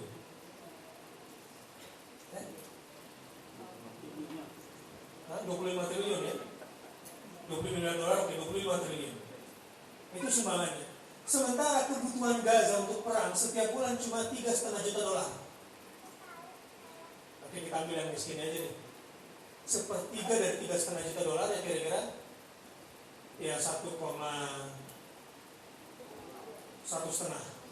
juta dolar sendirian itu Utsman. Jadi kira-kira kalau dirupiahkan paling cuma 11 miliar lah kira-kira begitu. Ini 11 miliar sendirian. Kecil itu sebetulnya. Itu untuk Gaza melawan Israel. Sementara Amerika sendirian aja 25 miliar dolar, gimana kalau Gaza nggak dibantu? Tapi Allah yang maha memberikan rezeki. Ada saja orang-orang yang mau menginfakkan hartanya di jalan Allah SWT dan rebutan kok. Di Indonesia juga saya lihat yang datang gua langsung ke sana dan kita bertemu langsung juga di sana. Ada saja kemudahan. Inna ila rabbikar ara'aital ladzi yanha.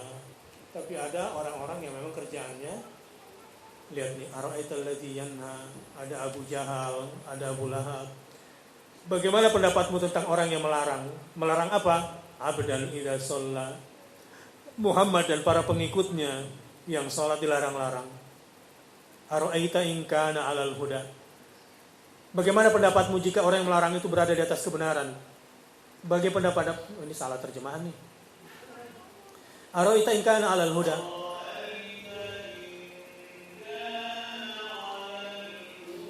Bagaimana pendapatmu jika orang yang dilarang itu berada di atas kebenaran, bukan yang melarang? Artinya, yang dilarang sholat itu adalah Muhammad dan para sahabatnya yang berada di atas jalan yang lurus, dilarang-larang. Sekarang kan pelarangan jilbab, ya. Ini di Indonesia mulai sekuler, kayak Turki 20 tahun yang lalu, Indonesia baru menuju ke sana tuh. Bakal miskin kalau kayak begini cara hidup. Di zaman Erdogan sekarang malah dibangkitkan. Di zaman Kemal Atatürk nggak boleh ada azan, nggak boleh ada pengajian, nggak boleh ada hafiz Quran. Di zaman Erdogan sekarang itu dibangun semua jadi pesantren-pesantren yang mewah. Au amara bittaqwa, Muhammad yang mendirikan sholat, yang mendapatkan petunjuk itu, bahkan menyuruh kepada manusia untuk bertakwa. Kenapa dilarang? Ara'aita in kadzdzaba wa tawalla. Bagaimana pendapatmu jika orang yang melarang itu mendustakan agama dan berpaling dari agama?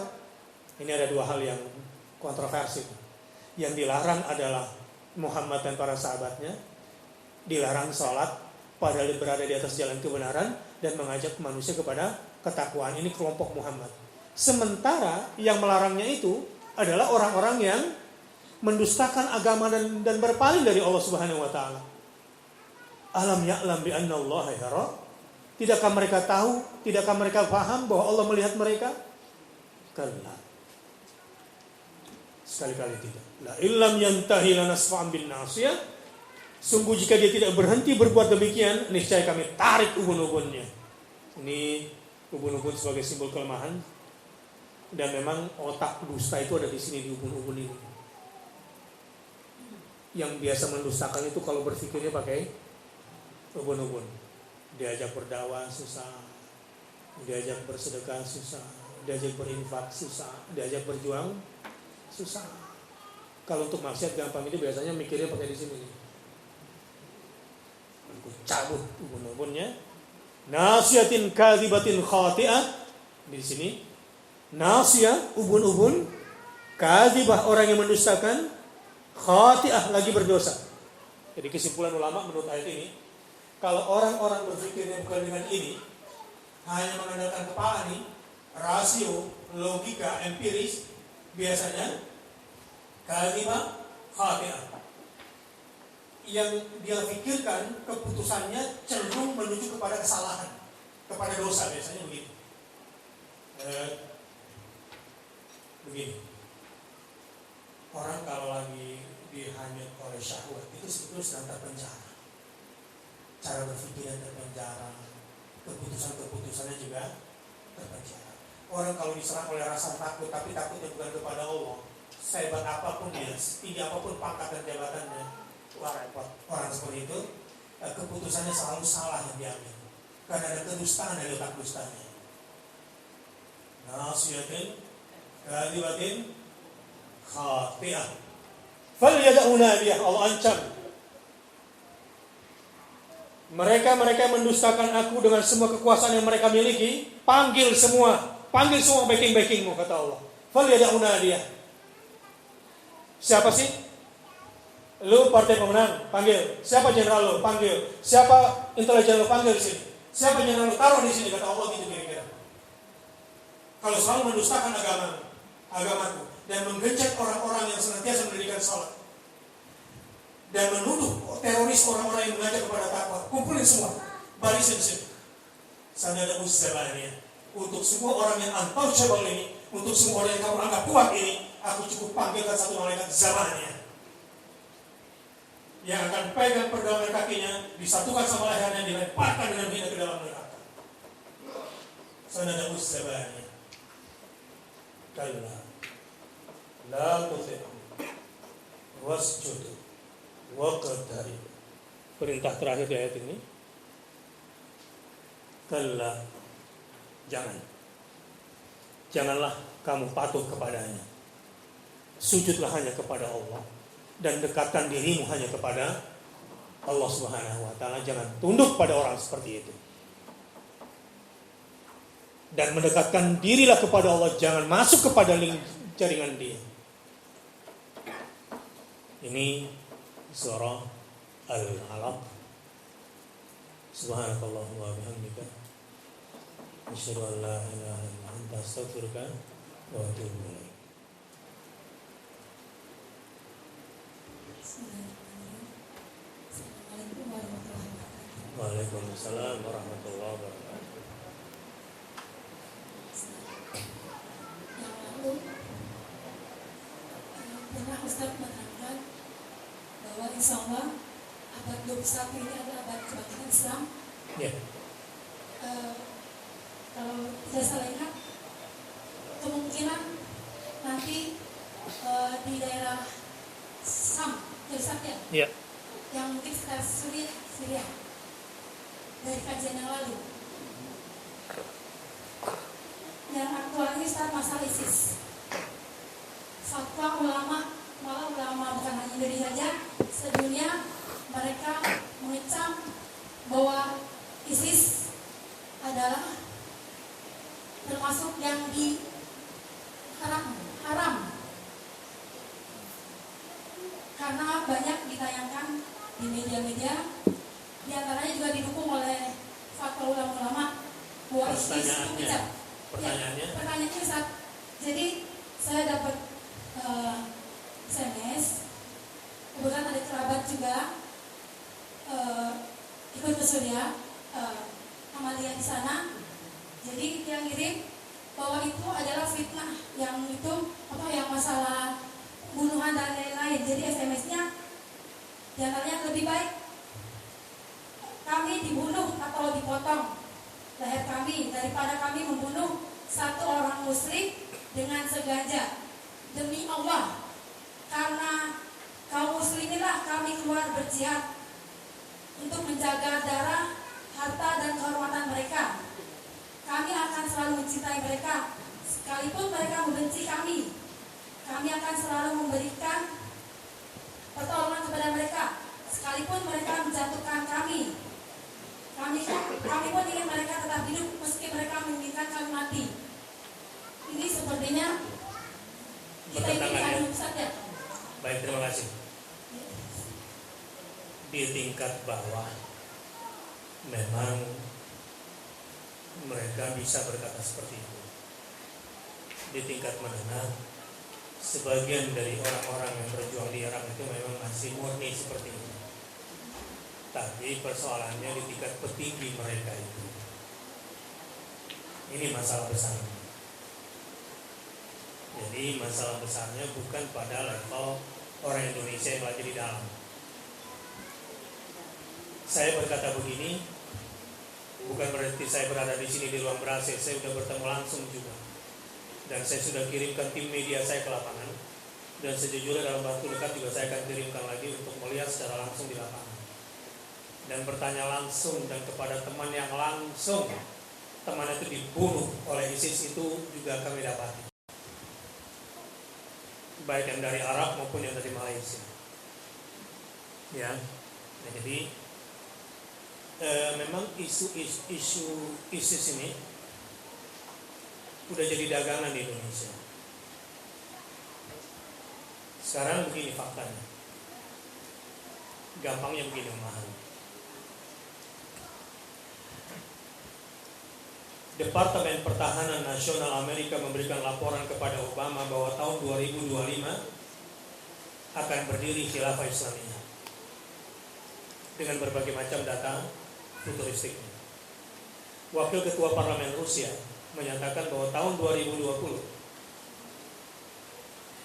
akan lahir peradaban baru yang terbentang dari sebelah timur Cina sampai ke sebelah barat Samudra Atlantik. Peradaban baru itu bernama Khilafah Islamiyah. Dua negara superpower ini tentu mendeteksi siapa yang bakal menjadi kompetitor mereka ke depan. Pertanyaannya, supaya Khilafah Islamiyah nggak berdiri, apa yang harus dilakukan oleh Amerika dan Rusia? ISIS jawabannya. Ya, sekarang 4 fase. Jadi saya tidak ingin berdebat dengan pengirim SMS itu. Itu pasti saudara saya juga di tingkat level menengah ke bawah, bukan level kiai. Adalah anak-anak Indonesia Muslim yang memang ingin mendedikasikan dirinya dalam jihad. Tapi kita lihat kan banyak teman-teman di bawah ini yang menari-nari di atas tabu yang digenderang oleh yang di atas genderang yang ditabuh oleh musuh kan, tidak paham kondisi yang sesungguhnya. Sekali lagi saya berbicara seperti ini bukan prediksi tanpa berangkat. Saya ketua Forum Indonesia Peduli Syam di Indonesia ini dan terus mencari bukti-bukti lapangan. Dan sekarang saya akan tempatkan di salah satu reporter di sana dengan bekerja sama juga dengan di lapangan supaya data dan informasi ini benar.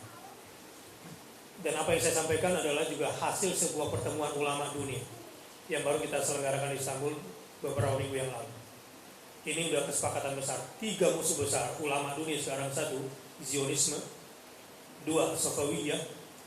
Safawiyah itu artinya peradaban Majusi Persianya Iran atas nama Syiah. Dan yang ketiga Daesh. Ini duri dalam daging ini, ISIS. Ini dalam sebuah konferensi tingkat tinggi dunia. Apa yang harus dilakukan oleh Amerika dan Rusia supaya Khilafah Islamiyah menurut prediksi mereka ini tidak berdiri? Turki Ottoman itu runtuh pada tahun 1924. Hadis Nabi SAW, di setiap penghujung 100 tahun Allah pasti akan mengirim manujat di dunia pembaru agamanya. Mungkin ada yang prediksi 2024, dari 1924 2024 ini akan lahir Khilafah Islamiyah baru. Allah alam islam. Tapi pertanyaan sekarang, setelah 4 fase, pertama ISI, kedua ISIS. ISI itu awalnya adalah, ini rancangannya, setelah Saddam Hussein jatuh, Al-Qaeda memang bersatu dengan kelompok sebelum Al-Baghdadi ini. Tapi karena ada friksi di dalam, kemudian Al-Qaeda keluar, dia berjalan sendiri, dia bikinlah namanya ISI, Islamic State in Iraq. Kemudian yang kedua dia perluas dengan mengambil, bukan melawan Bashar Assad, tetapi mengambil wilayah-wilayah kekuasaannya para mujahidin lain. Dibuatlah namanya ISIS, Islamic State in Iraq and Sham, Suriah. Bulan Ramadan ISIS sudah nggak ada lagi. Jadi apa yang kita bicarakan ini sebetulnya udah nggak ada. ISIS sudah dihapus, mengganti menjadi Khilafah Islamiyah fil Iraq wa Syam, Islamic Khalifat in Iraq and Sham. Kemudian orang disuruh membaiat supaya baiat ke seluruh dunia, dipotonglah Irak dan Syam, tinggal IS, Islamic State, supaya seluruh dunia wajib berbaiat kepada Al-Baghdadi ini. Siapa yang milih dia, mana Dewan Syuronya, dunia nggak ikut diajak sama dia bikin sendiri aja nih. Dan ini sejalan dengan statement Amerika bahwa mereka memang yang membuat itu. Dan ini semua tanpa terasa. Ini kejadian. Sekarang saya mau tanya, kalau orang Islam sekarang mendengar istilah Khilafah Islamiyah, Daulah Islamiyah, negara Islam, nyeremin atau nyenengin? Nyeremin. Sukses nggak media mereka? Sukses. Dulu sebelum ada ISIS, kita tuh kalau melihat bendera hitam, la ilaha illallah Muhammadur Rasulullah, secara ilmiah keren, secara jihadis juga bagus. Sekarang kalau melihat bendera hitam, ada tulisan la ilaha illallah Muhammadur Rasulullah, serem atau nyenengin? Sukses nggak media mereka? Sukses, ngerusak image itu. Yang ketiga, setelah Lebaran, saya bikin pertemuan tingkat Asia Tenggara di sebuah tempat di Asia Tenggara, di sebuah negara. Kita bicarakan masalah ISIS. Apa yang harus kita lakukan menghadapi isu ISIS, dan apa panduan yang harus kita berikan kepada umat Islam di Indonesia dan di Asia Tenggara? Ada yang lucu. 8 delegasi Indonesia itu ketika bersemangat 45 begini, begitu, fatwanya begini, panduannya begini dan begitu. Kok nggak ada sih pembicara dari Malaysia? Ayo dong Malaysia ngomong. Brunei, Singapura, Filipina, Thailand. Ibu-ibu kalau saya cerita tentang Muslim Moro, jahat atau baik? Menurut berita yang Anda dengar? Jahat. Saya duduk kok dengan Muslim Moro yang saleh-saleh. Ibu-ibu, bapak-bapak kalau dengar Muslim Patani di Thailand, jahat atau baik? Jahat.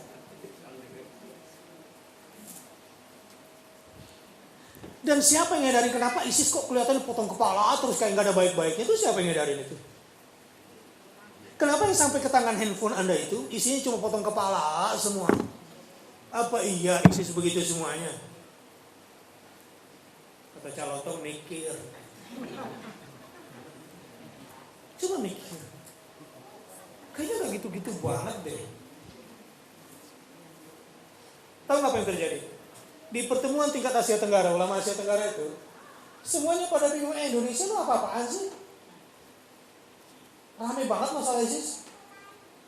Lah emang di negara lu gak ada? Ada sih, kita dengar berita, tapi ini gak heboh-heboh banget deh. Oh, sekarang saya baru sadar ternyata isu ISIS itu laku di Indonesia dan ada yang jualan. Ada yang ngedagangin di sini. Makanya saya juga bingung. Masyarakat Lampung sepakat tolak ISIS. Saya berjalan dari Malang sampai ke Surabaya. Masyarakat kampung ini tolak ISIS. Apa juga ini? Ini siapa yang bikin ini semua? Kalau di Asia Tenggara juga gak ada apa-apa. Jadi di sini tuh ada yang goreng masalahnya. Jadi mindset kita itu agak berbeda. Makanya kalau ada SMS kayak gitu bagi kita tuh jadi kok kayaknya bertentangan. Ya memang sebetulnya apa yang dilakukan itu benar. Sebagian di bawah benar. Dan apa yang beredar di Indonesia potong kepala semua. Aduh pakai teori Calotong aja deh. Ini siapa nih yang ngedarin gini? Kayaknya gak ada bagus-bagusnya gitu kan. Ya gak gitu juga kali. Dan cuma di Indonesia doang hebohnya. Jadi gak usah terlalu ribut deh. Ini kita menari-nari di atas kendaraan yang mereka ada pun mereka yang bayat-bayat itu ya udahlah sembuh pendek dan mereka juga belum ngapa-ngapain. Jadi santai aja bro gitu.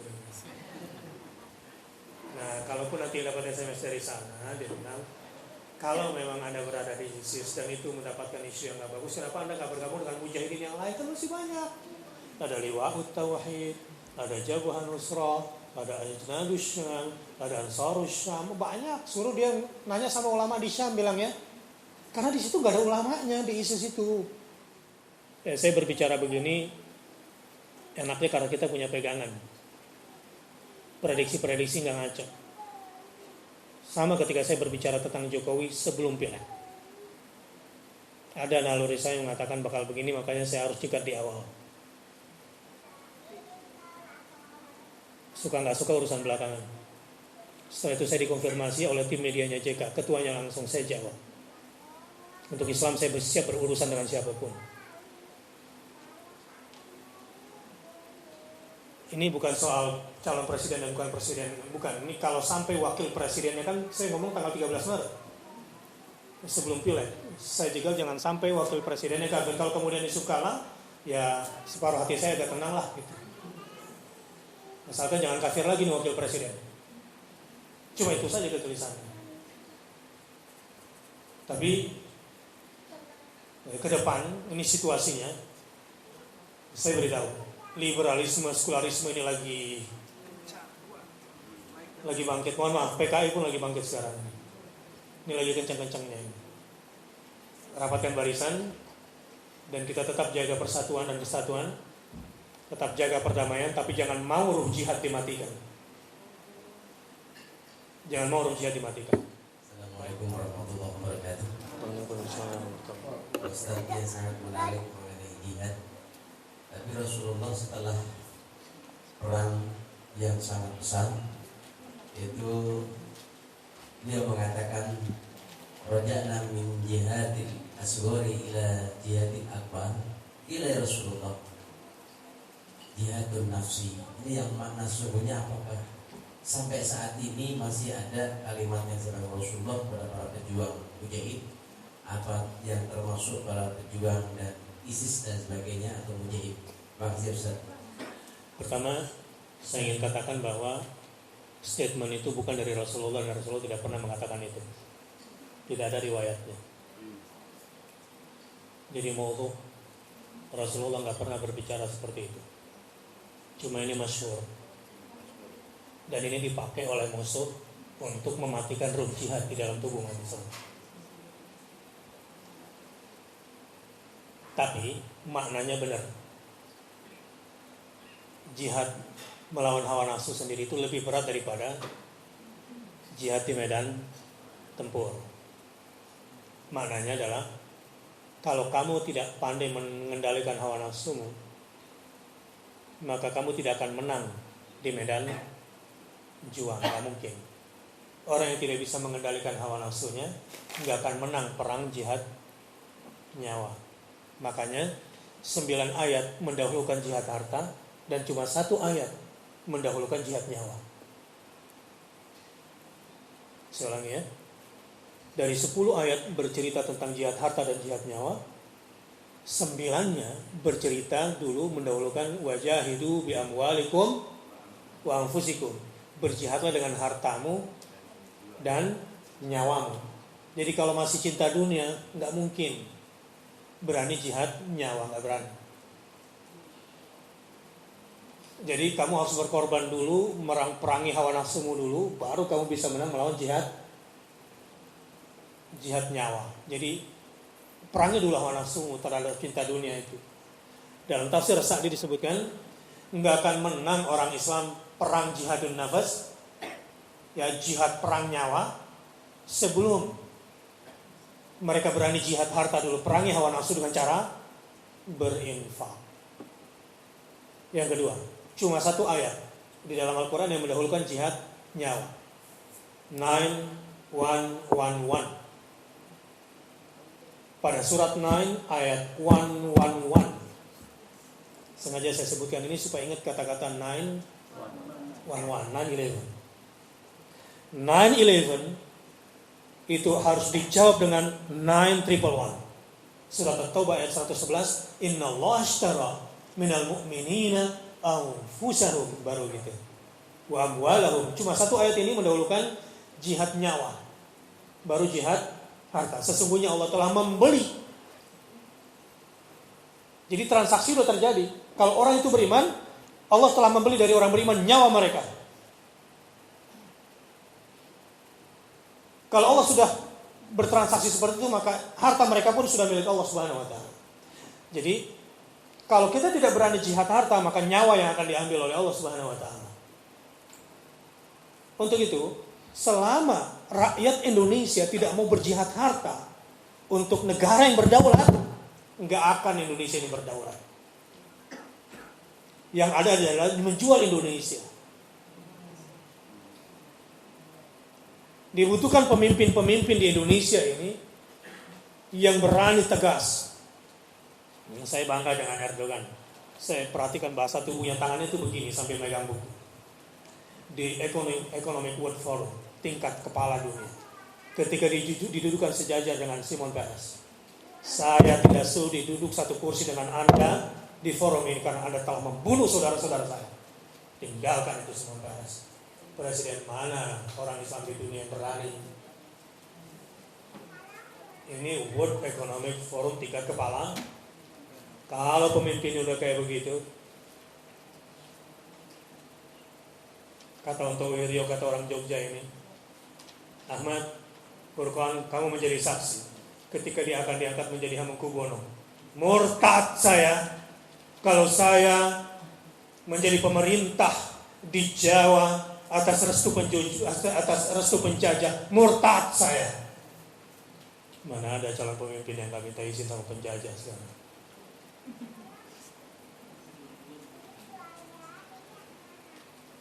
Ini karena pemimpinnya sudah berani melawan hawa nafsu, maka menghadapi musuh kuat. Makanya Indonesia nggak bisa berdaulat kalau tingkat pimpinan masih menyembah hawa nafsu. Nah disinilah peran ulama sebetulnya mengingatkan mereka. Tapi kalau ulama mengingatkan ini ditangkap, dituduh teroris lagi. Jenderal Sudirman itu jiwanya, walaupun orang Purwokerto ini ditandu, cuma seorang guru SD Muhammadiyah, ada jiwa yang berhasil mengalahkan hawa nafsu, maka Tentara Nasional Republik Indonesia yang lahir dari rahim Hizbullah, yang lahir dari rahim Fisabilillah ini tangguh pada saat itu. Di situ Bung Tomo, arek-arek Surabaya, bakul-bakul nasi, tukang-tukang becak, kita katakan kepada Inggris bahwa kita sungguh negara yang ingin merdeka. Allahu Akbar. Kalau udah berani melawan hawa nafsu, kita buktikan kalau kita adalah bangsa yang ingin merdeka. Kita cuma punya satu pilihan, merdeka atau mati. Kalau udah bisa melawan hawa nafsu, baru bisa menang walaupun sedikit. Akhirnya Inggris keok kan di Surabaya. Ini yang salah diwarisi oleh bonek ini belakangan. Baik, saya kira semangat itu yang mesti kita munculkan supaya kita bisa terkontrol. Cukup ya, Pak? Ya. Satu deh. Assalamualaikum warahmatullahi wabarakatuh. Waalaikumsalam warahmatullahi wabarakatuh. Yang saya pernah baca itu tentang makhluk yang Allah pertama kali ciptakan. Dalam kitab Al-Bidayah wa Nihayah pernah saya baca ringkasannya bahwasanya Allah menciptakan Al-Qalam yaitu pen. Sedangkan saat ini menyatakan bahwasanya Al-Qalam diciptakan setelah Arsy. Ada khilaf memang di situ. Antara Arsy dan Qalam itu. Ada khilaf di sana dari bacaan-bacaan yang banyak kita coba telusuri. Wallahu a'lam bishawab. Jadi dua kemungkinan itu, ada yang Arsy dulu, ada yang pena dulu. Kebetulan saya memang banyak membaca soal ini tentang mana makhluk yang pertama kali diciptakan, walaupun ini masalah gaib sudah. Kita serahkan kepada Allah Subhanahu wa taala dan masing-masing penulis punya prediksinya sendiri. Wallahu a'lam bishawab. Ibnu Katsir salah satu pendapatnya seperti itu. Ada yang lain? Ya. Tolong dijelaskan tentang al-qiyadah di dalam Daesh atau ISIS. Assalamualaikum warahmatullahi wabarakatuh. Kepemimpinan di ISIS ini memang tidak jelas. Yang namanya kepemimpinan dalam imarah maupun khilafah, satu, yang memilih itu adalah ahlul halli wal aqdi. Jadi singkatannya biasanya ahwa. Kalau di kita ini MPR-nya. Nah, di dalam Daesh atau ISIS ini, kita umat Islam dunia ini nggak tahu siapa ini. Harusnya yang menjadi komponen ahlul halil wal aqdi akan memilih seorang khalifah itu utusan dari ulama berbagai elemen di dunia ini. Nah itu dia nggak tahu jadi-jadiannya dari mana. Yang kedua kemudian ditunjuklah, dan itu pun sebelum Abdurrahman ada lagi sebelumnya. Dan menurut penelitian wallahu a'lam bishawab, ini baru tadi sore juga ngobrol dengan pakar yang meneliti ini. Rupanya 1 tahun juga Abdurrahman ini Al-Baghdadi ini berlatih di Mossad 1 tahun di intelijen luarnya ini. Ya, dan ada beberapa foto juga yang sampai, walaupun itu kejadiannya sebelum Suriah perang, ya, dia kemudian bersekutu dengan Bashar Assad. Jadi ini proses di tingkat tingginya memang agak berat. Tetapi yang menarik magnet powernya ini sampai top mujahidin dunia pada datang karena agak dimirip-miripin dengan hadis Minhajun Nubuwah. Jadi ada bendera hitam, ada khilafah, ada kata Syam. Jadi 3 kata kunci ini yang menarik orang-orang yang merindukan jihad, kemudian tanpa seleksi yang bagus masuklah ke dalam kelompok Daesh ini. Dan qiyadahnya ini tidak diakui oleh gurunya si Abdurrahman sendiri, dan tidak diakui juga Al-Zawahiri, dan yang lebih penting lagi adalah bahkan ulama Suriah dan ulama Syam. 2 minggu yang lalu kalau tidak salah saya juga sudah berjumpa dengan ketua ulama Syam di kantornya langsung, Syekh Usamar Rifai. Ketika berbicara tentang Daesh ini, mereka itu makhluk yang gak jelas dari sisi kacamata syariah. Jadi dari sisi kepemimpinan mereka bermasalah. Wallahu a'lam bishawab. Subhanakallahumma wa bihamdika asyhadu an la ilaha illa anta astaghfiruka wa atubu ilaik. Mari kita sama-sama berdoa. Mudah-mudahan kita semua mendapatkan rahmat Allah lewat Al-Quran. Mudah-mudahan kita semua difahamkan dan ditundukkan kepada Allah yang telah menciptakan makhluk termasuk manusia dari segumpal darah. Dan semoga kita semua termasuk yang terpilih yang mendapatkan percikan kemuliaan Allah, di mana Allah yang mengajarkan kita dengan perantaraan pena. Allah ajarkan kepada kita ilmu-ilmu yang tidak pernah kita ketahui. Alhamdulillahirabbil alamin. Hamdan yu'afi ni'amahu wa yukafi mazidah.